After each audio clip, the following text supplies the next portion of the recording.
ನೀವು ಫಂಡಿಂಗ್ ಮಾಡಿ ನಿಮ್ಮ ಸಪೋರ್ಟ್ ತಗೊಂಡಿಲ್ವಾ? ಆಮೇಲೆ ನಮ್ಗೆಲ್ಲ ಗೊತ್ತಿದೆ, ಹರ್ಷೇಂದ್ರ ಜೈನ್ ಅವರೇ, ನಿಮ್ ಬಳಿ ಒಂದು 5,000-6,000 ಜನ ಕೆಲಸ ಮಾಡ್ತಾ ಇದ್ದಾರೆ. ಅದು ಒಂದು ಮಿನಿ ಆರ್ಮಿ ಅಂತ. ಬಟ್ ನೀವೆಲ್ಲ ಅರ್ಥ ಮಾಡ್ಕೊಳ್ಬೇಕು, ನಮ್ಮ ಬಳಿ 6,000 ಜನ ಕೆಲಸ ಮಾಡ್ಲಿ, 60,000 ಜನ ಕೆಲಸ ಮಾಡ್ಲಿ, ಅದನ್ನ ಕೆಟ್ಟ ಕೆಲಸಕ್ಕೆ ಬಳಸುವಂತ ಕೆಲಸ ಅಥವಾ ಮಾನಸಿಕ ಸ್ಥಿತಿ ಇರಬಾರ್ದು.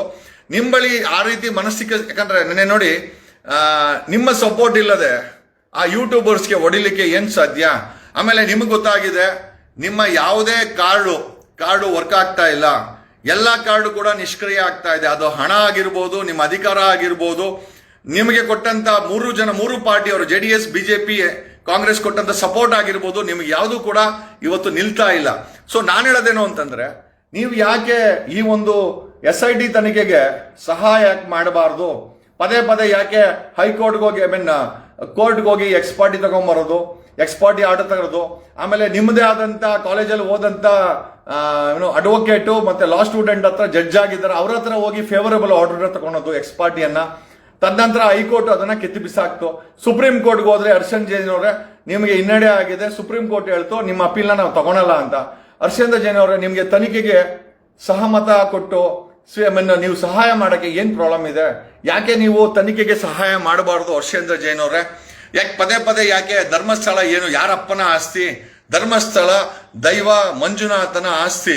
ಈಗ ಮಂಜುನಾಥನೇ ಬೆಳಗ್ಗೆ ಹೇಳಿದಾನೆ, ಕೆಲ ತಿಂಗಳ ಕಾಲ ಧರ್ಮಸ್ಥಳ ಮಂಜುನಾಥ ಅಲ್ಲಿ ಇರೋದಲ್ಲಂತೆ, ಹಿಮಾಲಯದಲ್ಲಿ ಇರ್ತೀನಿ.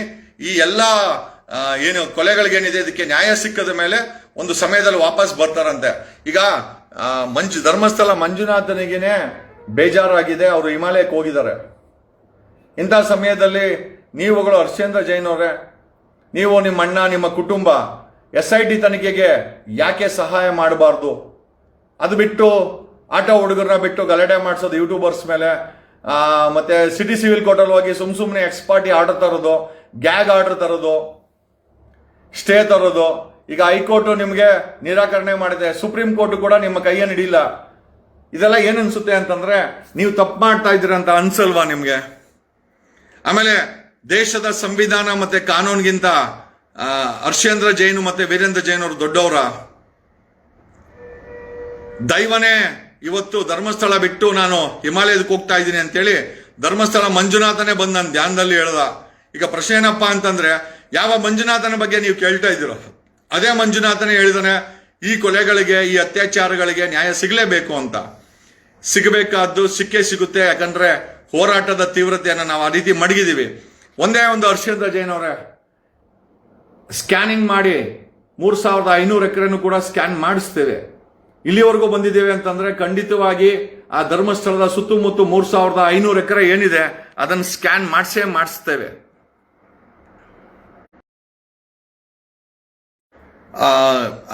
ಆ ಧರ್ಮಸ್ಥಳದ ಏರಿಯಾ ಏನಿದೆ ಸ್ಕ್ಯಾನ್ ಮಾಡಿಸ್ತಾರೆ. SIT ತನಿಖೆ ಮಾಡೇ ಮಾಡುತ್ತೆ, ತಪ್ಪಿತಸ್ಥರನ್ನ ಅರೆಸ್ಟ್ ಮಾಡಿಸ್ತೀವಿ ಹರ್ಷೇಂದ್ರ ಜೈನ್. ಇನ್ನು ಯಾವುದೇ ರೀತಿಯ ಐ ಥಿಂಕ್ ನಿಮ್ಮ ಕಾನೂನು ಹೋರಾಟಗಳು ಫಲಕಾರಿ ಆಗ್ತಾ ಇಲ್ಲ, ಕೊಡ್ತಾ ಇಲ್ಲ. ಇದರಿಂದ ನಿಮ್ಗೆ ಅನಿಸ್ತಾ ಇಲ್ವಾ ನೀವು ತಪ್ಪು ಮಾಡಿದ್ದೀರಿ ಅಂತ? ಸುಮ್ಮನೆ ನಮ್ಮಂತವ್ರ ಮೇಲೆ, ಮೀಡಿಯಾ ಹೌಸ್ ಮೇಲೆ, ನಮ್ಮಂತವ್ರ ಮೇಲೆ ಹೋಗಿ ಎಕ್ಸ್ಪಾರ್ಟಿ ತಗೊಂಬರೋದು, ಆ ಕಂಟೆಂಟ್ಗಳನ್ನ ಡಿಲೀಟ್ ಮಾಡಕ್ಕೆ ಗ್ಯಾಗ್ ಆರ್ಡರ್ ತಗೊಂಬರೋದು. ಹೈಕೋರ್ಟ್ ನಿಮ್ಮ ಆದೇಶಗಳನ್ನ ರದ್ದು ಮಾಡಿದೆ, ಸುಪ್ರೀಂ ಕೋರ್ಟ್ ನಿಮ್ಮ ಅಪೀಲನ್ನ ತಗೊಳಲ್ಲ ಅಂತ ಹೇಳಿದೆ. ಏನ್ ಅರ್ಥ ಆಗುತ್ತೆ ಗೊತ್ತಾ ಹರ್ಷೇಂದ್ರ ಜೈನ್ ಅವರೇ? ದಯಮಾಡಿ SIT ತನಿಖೆಗೆ ಯಾವುದೇ ಸಮಸ್ಯೆ ಇಲ್ಲದೆ, ಯಾವುದೇ ಗಲಾಟೆಗಳನ್ನ ಮಾಡಿಸದೆ, ಯಾರನ್ನು ಎತ್ತುಕಟ್ಟದೆ, ಯಾರೋ ನಮ್ಗೆ ಸಪೋರ್ಟ್ ಇದ್ದಾರೆ, ಸಿದ್ದರಾಮಯ್ಯ ಸಪೋರ್ಟ್ ಇದ್ದಾರೆ, BJP ಅವರು ಸಪೋರ್ಟ್ ಇದ್ದಾರೆ, ನಿಮ್ಮ ಅಣ್ಣ ವೀರೇಂದ್ರ ಜೈನ್ ಅವರು MP ಆಗಿದ್ದಾರೆ, ಆಮೇಲೆ ಆ ಒಂದು ಧರ್ಮಸ್ಥಳದಲ್ಲಿ ನಿಮ್ಮದು ನಡೆಯುತ್ತೆ ಅನ್ನೋದು ತಪ್ಪಲ್ವಾ? ಎಲ್ಲ ದೈವರ ಏನೋ ಕಾಣಿಕೆಗಳಿಂದ ಬಂದಂತ ಹಣ, ಆ ಹಣದಲ್ಲಿ ಕಟ್ಟಿರುವಂತ ಇನ್ಸ್ಟಿಟ್ಯೂಷನ್ ಬರ್ತಾರಂತ ಆಮ್ದಾನಿ ಎಲ್ಲರ ಮಂಜುನಾಥ ಭಕ್ತರ ಕಾಂಟ್ರಿಬ್ಯೂಷನ್ ಅಲ್ವಾ ಅದು?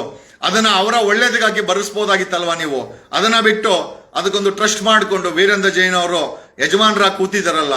ಯಾವ ಒಕ್ಕಲಿಗ, ಯಾವ ಬ್ರಾಹ್ಮಣ, ಯಾವ ಶೆಡ್ಯೂಲ್ ಕ್ಯಾಸ್ಟ್, SC ST ಆ ಒಂದು ಟ್ರಸ್ಟ್ ಅಲ್ಲಿ ನೀವು ಜೊತೆಲಿ ಇಟ್ಕೊಂಡಿದ್ದೀರಾ. ನಿಮ್ಮ ಅಣ್ಣನೇ ಅದಕ್ಕೆ ಮೂಲ ಬಾಸು.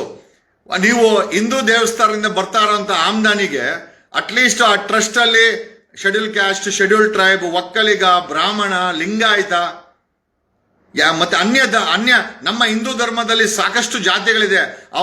ಅವ್ರಿಗೆಲ್ಲ ಕರ್ಕೊಂಬಂದು ಟ್ರಸ್ಟ್ ಅಲ್ಲಿ ಇಟ್ಕೊಂಡು ಅವ್ರೂ ಕೂಡ ನೀವು ಯಜಮಾನಿಕೆ ಮಾಡಿದ್ರೆ ನಿಮ್ಮನ್ನು ಒಪ್ಕೊಂತ ಇದ್ವಿ.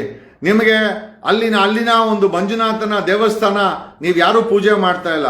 ನೀವು ಒಂದು ಕೆಲಸ ಮಾಡಿ, ನೀವು ನಿಮ್ಮ ಅಣ್ಣ ಆ ಒಂದು ಲಿಂಗದ ಮೇಲೆ ಒಂದು ಚಂಬ ನೀರು ಹಾಕಿ, ನಾವು ಒಪ್ಕೊಳ್ತೀವಿ ನಿಮಗೆ ಅದ್ರ ಮೇಲೆ ಭಕ್ತಿ ಇದೆ ಅಂತ.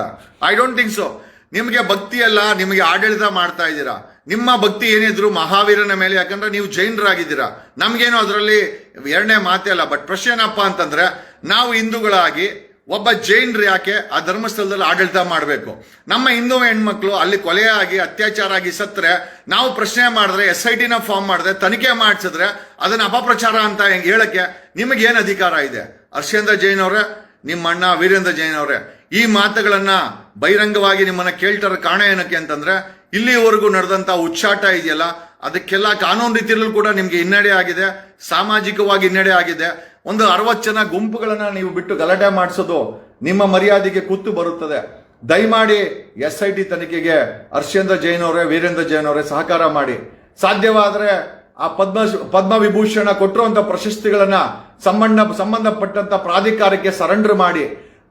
ನಿಮ್ಮ ಅಣ್ಣನ ವೀರೇಂದ್ರ ಜೈನ್ ರಾಜ್ಯಸಭಾ ಮೆಂಬರ್ ಅನ್ನ ಸರೆಂಡರ್ ಮಾಡಿ ತನಿಖೆಗೆ ಸಹಾಯ ಮಾಡಿ. ಆ ತನಿಖೆ ಪಾರದರ್ಶಕವಾಗಿ ನಡೀಲಿ, ಯಾವುದೇ ಒತ್ತಡ ಇಲ್ಲದೆ ನಡೀಲಿ. ಇನ್ನೂ ಉಚ್ಚಾಟ ಮೆರೆಸಿದ್ರೆ ಮಂಜುನಾಥನೇ ಬಿಟ್ಟು ಹೋಗಿದ್ದಾನೆ ಅಲ್ಲಿಂದ. ಧರ್ಮಸ್ಥಳದಲ್ಲಿ ಮಂಜುನಾಥನೇ ಹಿಮಾಲಯದಲ್ಲಿ ಹೋಗಿ ಸೆಟ್ಲ್ ಆಗಿದ್ದಾನಂತೆ. ಈ ತನಿಖೆ ಆಗಿ ಶಿಕ್ಷೆ ಆಗೋವರೆಗೂ ವಾಪಸ್ ಬರಲ್ಲ ಅಂತ ನಮ್ಮ ಧ್ಯಾನದಲ್ಲಿ ಮಂಜುನಾಥ ಹೇಳಿದಾನೆ. ನಿಮಗೆ ಹೇಳಕ್ಕೆ ಸಾಧ್ಯನೇ ಇಲ್ಲ. ಯಾಕೆ ಅಂತಂದ್ರೆ ಮಂಜುನಾಥ ನಿಮ್ ದೇವರಲ್ಲ, ಹಿಂದೂಗಳ ದೇವರು. ಒಬ್ಬ ಜೈನರಾಗಿ ನೀವು ಆಡಳಿತ ಮಾಡ್ತಾ ಇದ್ದೀರಾ ಹೊರತು ಪೂಜೆ ಎಲ್ಲೂ ಮಾಡ್ತಾ ಇಲ್ಲ. ಪೂಜೆ ಮಾಡ್ತಾ ಇರೋದು ಹಿಂದೂಗಳು. ಅದನ್ನ ಆಡಳಿತ ಮಾಡಿ ಅದ್ರ ಬರ್ತಾ ಇರುವಂತ ಲಾಭಗಳನ್ನ ಒಂದು ಟ್ರಸ್ಟ್ ಮಾಡಿ ನಿಮ್ಮ ಕುಟುಂಬ ಅದರ ಮೇಲೆ ಹಿಡಿತಾ ಇಟ್ಟಿದೆ. ಇದನ್ನ ನಾವು ಯಾವ ರೀತಿ ಹೇಳ್ಬೇಕೋ ನಮ್ಗಂತೂ ಗೊತ್ತಿಲ್ಲ. ಬಟ್ ಪ್ರಶ್ನೆ ಏನಪ್ಪ ಅಂತಂದ್ರೆ, ಈ ತನಿಖೆ ಸಂಪೂರ್ಣ ಆಗುತ್ತೆ. ಆರೋಪಿಗಳು ಎಷ್ಟೇ ದೊಡ್ಡ ಪವರ್ಫುಲ್ ಆಗಿದ್ರು ಅವ್ರಿಗೆ ಬೇಡಿ ಅಂತೂ ಹಾಕಿಸ್ತೀವಿ, ಜೈಲ್ಗಂತೂ ಕಳಿಸ್ತೀವಿ. ಎಷ್ಟೇ ರೀತಿ ಯಾರ್ಯಾರ ಕೈಲಿ ಹೇಳಿಸ್ತೀರಾ ನೀವು? ಇಷ್ಟೆಲ್ಲ ಗಲಾಟೆ ನಡೀಬೇಕಾದ್ರೆ ಕಿರಿಕೀರ್ತಿ ಅನ್ನೋ ವ್ಯಕ್ತಿಗೆ ನೀವು ಹೈರ್ ಮಾಡಿಕೊಂಡು ಅವನನ್ನ ಎತ್ಕಟ್ತೀರಾ. ನೀವೇನ್ ಅನ್ಕೊಂಡಿದ್ದೀರಾ?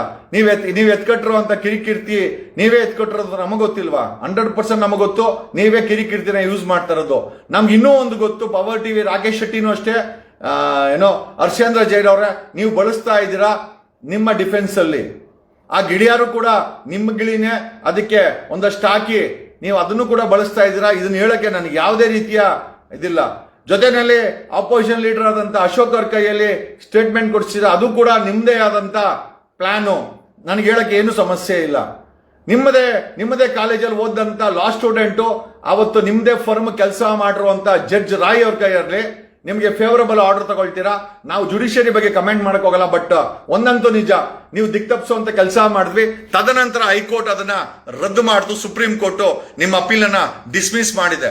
ನಮ್ಮ ಪ್ರಶ್ನೆ ಏನಪ್ಪಾ ಅಂತಂದ್ರೆ, ಇನ್ನೆಷ್ಟು ಹೋರಾಟ ಮಾಡಿ ಯಾರ್ಯಾರನ್ನ ಸುಮ್ಮನೆ ಮಾಡಕ್ಕಾಗತ್ತೆ? ಖಂಡಿತವಾಗಿ ಸಮಯ ಆಗಿರ್ಬೋದು, ಇವತ್ತಿನ ಕೇಸ್ ಆಗಿರ್ಬೋದು ನಿಮ್ಮ ಪರವಾಗಿಲ್ಲ. ನಿಮ್ಮ ಪರವಾಗಿಲ್ದಿರೋದ್ರಿಂದ ಸುಮ್ಮನೆ ನನ್ನ ರಿಕ್ವೆಸ್ಟ್, ಹರ್ಷೇಂದ್ರ ಜೈನ್, ನೀವೊಬ್ಬ ಜೈನ್ ಆಗಿ ಹಿಂದೂ ದೇವಸ್ಥಾನದ ಮೇಲೆ ಆಡಳಿತ ಮತ್ತೆ ಕಂಟ್ರೋಲ್ ಇಟ್ಕೊಂಡಿದ್ದೀರಾ. ಯಾವತ್ತಾರ ಒಂದ್ ದಿವಸ ನನ್ನ ಪ್ರಾರ್ಥನೆ ಏನು ಅಂತಂದ್ರೆ, ಜೈನರ ಆಡಳಿತದಿಂದ ಖಂಡಿತವಾಗಿ ಹಿಂದೂಗಳ ಆಡಳಿತಕ್ಕೆ ಆ ಒಂದು ದೇವಸ್ಥಾನ ಬಂದೇ ಬರುತ್ತೆ. ಎರಡನೇದಾಗಿ ಈ ಕೊಲೆಗಳಿಗೆ ನ್ಯಾಯ ಸಿಕ್ಕೇ ಸಿಗುತ್ತೆ. ವಿ ಸ್ಟ್ಯಾಂಡ್ ವಿತ್ SIT ತನಿಖೆ ಜೊತೆ ನಾವಿದ್ದೇವೆ. ಅದನ್ನ ಪೂರ್ತಿ ಮಾಡಿಸ್ತೇವೆ. ಟೆಕ್ನಾಲಜಿಯನ್ನ ಬಳಸ್ತೇವೆ. ಅದೆಲ್ಲ 50 ಕೋಟಿ ಆಗ್ಲಿ ಜನಗಳ ತೆರಿಗೆ ನಾವು ಸ್ಕ್ಯಾನ್ ಮಾಡಿಸ್ತೀವಿ. ವೈಜ್ಞಾನಿಕವಾಗಿ ಅದನ್ನೆಲ್ಲ ವಾಪಸ್ ತೆಗಿಸ್ತೀವಿ. ತಪ್ಪು ಮಾಡಿದವ್ರಿಗೆ ಹ್ಯಾಂಡ್ ಕಫ್ಸ್ ಹಾಕ್ಸ್ತೀವಿ, ಜೈಲು ಕಳಿಸ್ತೀವಿ. ಫಾಸ್ಟ್ ಟ್ರ್ಯಾಕ್ ಕೋರ್ಟ್ ಅನ್ನ ಸೆಟಪ್ ಮಾಡಿಸ್ತೀವಿ. ಖಂಡಿತವಾಗಿ ಅವ್ರಿಗೆ ಶಿಕ್ಷೆ ಕೊಡ್ಸಕ್ಕೆ ಪ್ರಾಮಾಣಿಕ ಪ್ರಯತ್ನ ನಮ್ಮ ಹೇಳದ್ನಲ್ಲ. ನಿಮ್ ಬಳಿ 5-6 ಸಾವಿರ ಜನ ಇರ್ಬೋದು ಹರ್ಷೇಂದ್ರ ಜೈನ್ ಅವರೇ. 6 ಕೋಟಿ ಕನ್ನಡಿಗರು ಕರ್ನಾಟಕದಲ್ಲಿದ್ದಾರೆ. ಇದರಲ್ಲಿ 10% ಅಂದ್ರೆ 60 ಲಕ್ಷ ಜನ. ಬೇಡ, 1%, 6 ಕೋಟಿಲಿ 1% ಜನ ಧರ್ಮಸ್ಥಳದ ಈ ಹತ್ಯಾಕಾಂಡದ ವಿರುದ್ಧವಾಗಿ ಧ್ವನಿ ಎತ್ತಾರೆ ಅಂತಂದ್ರೆ 6 ಲಕ್ಷ ಜನ ಆಯ್ತು. 6 ಲಕ್ಷ ಜನ ನಾವು ನ್ಯಾಯ ಕೇಳ್ಕೊಂಡು ಏನಾದ್ರು ಧರ್ಮಸ್ಥಳಕ್ಕೆ ಬಂದ್ರೆ ನ್ಯಾಯ ಬೇಕೇ ಬೇಕು ಅಂತ SIT ಮುಂದೆ ನಾವು SIT ಮುಂದೆ ಕೂತ್ಕೊಳ್ಬೋದಾಗಿತ್ತು. ಬಟ್ ಯಾಕೆ ಕೂತ್ಕೊಂಡಿಲ್ಲ ಅಂತಂದ್ರೆ SIT ಅವ್ರಿಗೆ ತೊಂದರೆ ಆಗ್ಬಾರ್ದು ಅಂತ. ಬಟ್ ಆದ್ರೆ ನೀವು ಇದರ ಅಡ್ವಾಂಟೇಜ್ ತಗೊಂಡು ಅಲ್ಲಿ ಆಟೋ ಹುಡುಗರನ್ನ ಕಳಿಸಿ ಆ ಯೂಟ್ಯೂಬರ್ಸ್ ಮೇಲೆ ಗಲಾಟೆ ಮಾಡಿಸೋದು, ಸೌಜನ್ಯ ಮನೆಗೆ ಯಾರಾದ್ರೂ ಭೇಟಿ ಕೊಟ್ರೆ ಅವ್ರ ಮೇಲೆ ಮಾನಿಟರ್ ಮಾಡಿಸೋದು, ಇದೆಲ್ಲ ಅವಶ್ಯಕತೆ ಇದೆಯಾ ಹರ್ಷೇಂದ್ರ ಜೈನ್ ಅವ್ರೆ? ನಾನು ನಿಮ್ಮನ್ನ ನೇರವಾಗಿ ಪ್ರಶ್ನೆ ಕೇಳ್ತಾ ಇದ್ದೀನಿ. ಕಾರಣ ಯಾಕೆ ಅಂತಂದ್ರೆ ವಿ ಹ್ಯಾವ್ ಎವ್ರಿ ರೈಟ್. ಈ ದೇಶದಲ್ಲಿ ಒಬ್ಬ ಇಂದಿರಾ ಗಾಂಧಿ ಅನ್ನೋ ಪ್ರಧಾನಿನ ದೇಶದ ಕಟಕಟೆಯಲ್ಲಿ ನಡೆಸಿದಂತ ಸಂವಿಧಾನದ ತಾಕತ್ತು ಈ ದೇಶಕ್ಕಿದೆ, ಈ ದೇಶದ ಜನರಿಗಿದೆ, ನಾಗರಿಕರಿಗಿದೆ. ದಯಮಾಡಿ ಹರ್ಷೇಂದ್ರ ಜೈನ್ ಅವರೇ, ನಿಮಗೆ ಸಮಯ ಚಿಕ್ಕದಾಗ ಒಂದು ಕೆಲಸ ಮಾಡಿ, ದೇಶದ ಸಂವಿಧಾನದ ಬುಕ್ಕನ್ನು ತಗೊಂಡು ಓದಿ. ನಿಮಗೆ ಗೊತ್ತಾಗತ್ತೆ ಒಬ್ಬ ನಾಗರಿಕನ ಪವರ್ ಏನು ಅಂತ. ಇವತ್ತು ಅಷ್ಟೇ ಅದೇ ನಾಗರಿಕನ ಪವರ್ ನಿಮ್ಮ ವಿರುದ್ಧ ಅಥವಾ ಧರ್ಮಸ್ಥಳದಲ್ಲಿ ನಡೆದಿರುವ ಹತ್ಯಾಕಾಂಡದ ವಿರುದ್ಧ ಕೆಲಸ ಮಾಡ್ತಾ ಇದೆ ಅಂತ ಹೇಳುತ್ತಾ, ದಯಮಾಡಿ SITಗೆ ಹರ್ಷೇಂದ್ರ ಜೈನ್ ಅವರೇ, ವೀರೇಂದ್ರ ಜೈನ್ ಅವರೇ ಕೋಆಪರೇಟ್ ಮಾಡಿ. ಹರ್ಷೇಂದ್ರ ಜೈನ್ ಅವರೇ, ನಿಮ್ಮ ಅಣ್ಣಂಗೆ ಹೇಳಿ ವೀರೇಂದ್ರ ಜೈನ್ ಅವ್ರಿಗೆ ಸಾಧ್ಯವಾದ್ರೆ ರಾಜ್ಯಸಭಾ ಮೆಂಬರ್ ಅನ್ನ ಸರೆಂಡರ್ ಮಾಡಿ ಈ ತನಿಖೆಗೆ ಸಂಪೂರ್ಣ ಸಹಕಾರ ಕೊಡ್ಲಿಕ್ಕೆ. ಓಕೆ, ಆಗ್ಲಿಲ್ಲ ಅಂತಂದ್ರೆ ಮನೆ ಬಾಗಿಲಿಗೆ ಏನೋ ಒಂದು ಹುಡ್ಕೊಂಡ್ ಬರುತ್ತೆ ಕಾನೂನು. ನೀವು ಅದನ್ನ ತಿರಸ್ಕಾರ ಮಾಡ್ಲಿಕ್ಕಂತೂ ಸಾಧ್ಯವೇ ಇಲ್ಲ ಅಂತ ಹೇಳುತ್ತಾ ನನ್ನ 2 ಮಾತುಗಳನ್ನ ಮುಗಿಸ್ತಾ ಇದ್ದೀನಿ. ನಮಸ್ಕಾರ ಹರ್ಷೇಂದ್ರ ಜೈನ್ ಅವರೇ, ನಮಸ್ಕಾರ ವೀರೇಂದ್ರ ಜೈನ್ ಅವರೇ. ಅಂಡ್ ಈ ಒಂದು ತನಿಖೆ ಒಂದು ಒಳ್ಳೆಯ ಘಟ್ಟಕ್ಕೆ ಹೋಗುತ್ತೆ. ನಮ್ಗೆಲ್ಲರಿಗೂ ಕೂಡ ಜಯ ಸಿಕ್ಕೇ ಸಿಗುತ್ತೆ ಅಂತ ನಾವು ನಂಬಿದೀವಿ. ಹರ್ಷೇಂದ್ರ ಜೈನ್ ಅವರಿಗೆ ಸುಪ್ರೀಂ ಕೋರ್ಟು ಅಪೀಲನ್ನ ಡಿಸ್ಮಿಸ್ ಮಾಡಿದೆ. ಇದರಿಂದ ಗೊತ್ತಾಗುತ್ತೆ ವೀರೇಂದ್ರ ಜೈನ್ ಮತ್ತೆ ಹರ್ಷೇಂದ್ರ ಜೈನ್ ಅವರನ್ನ ಕಾನೂನು ಕೂಡ ತಿರಸ್ಕಾರ ಮಾಡ್ತಾ ಇದೆ ಅಂತ. ಈ ಎಲ್ಲಾ ವಿಚಾರಗಳನ್ನ ತಿಳಿಸುತ್ತಾ ನನ್ನ 2 ಮಾತುಗಳನ್ನ ಮುಗಿಸ್ತಾ ಇದ್ದೀನಿ. Thanks a lot Karnataka. Thanks.